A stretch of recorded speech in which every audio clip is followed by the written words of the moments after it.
The next thing we want to do is to get to know the LA Central POS. So let's use the upsell again. And here we have the POS, and let's start it. Again, the POS can be started full screen in normal, but here for convenience use, I'm not doing it full screen, but that's something you can change in the setup of the upsell. So here we are, POS is ready to log into. Usually staff do that by reading a card or barcode, but here in the course we are doing it always manually. So we log in, and either you can key in the number of the staff and his password, or in this demo company we have some setups already with different numbers of staff that opens different looks and layouts. All the staffs in our demo company do not have any password. So what I want to do, I want to start to use this Aries guy. And when we open it, we get this look and layout. So what do we have here? And again, for convenience use, we do have lots of items on buttons. But of course, normally you will sell items by scanning the barcode.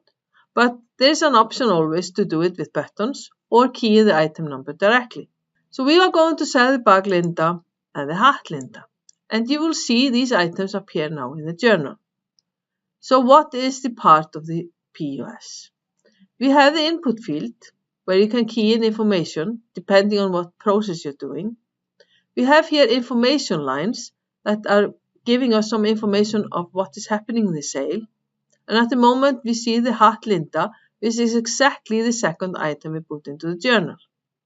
So here we have the journal. And this journal can be differently sized. This is a part of the journal here, where you see in the journal the description, number of items, the price, discount if any, and the amount for the line. And here we have the arrow up and arrow down lines. So if you use them, you see that the active line moves up or the active line moves down. Down here you have a balance, and if you press either of these fields, you will have a detailed balance information. So here we have, as we talked about, the demo items. Over here in the blue area we have some operations that are linked to member and customer.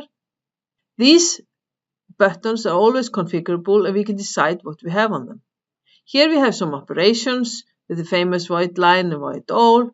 Here we have some 3 buttons that are used to find items, and then we have the cancel button, very important to know about that one. We have some area here with buttons, and this area changes when we use it.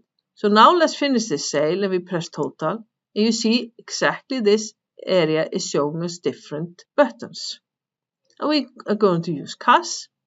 And this customer's hours is going to pay with 100 note, and we key in 100, OK, and the sale is finished. Later in the course we will know how to connect a virtual printer with our POS here in the VM, and by that we will see the receipts. But now we see we got some new information here. We see the change back for this transaction was 42 and 50. Here at the top we have some image. You can have whatever you like on this area. And most importantly, we also have the status bar. So each POS has a status bar, if you like, again, and you will see what's happening. Now we are in sales and we have not started. If we sell the bag Linda again, you will see it changes. We get sales. You will see the receipt number you are working on. This is the terminal number, and when we know the terminal, we will know the store. We'll come back to that later, what is a store and what is a terminal. You see who is the staff logged in, and time and date and more information. This one total, we could have selected another tender type, but just use cash this time. And this time we are not going to put in any note. We're just going to take exact amount. So we press OK and sale is finished.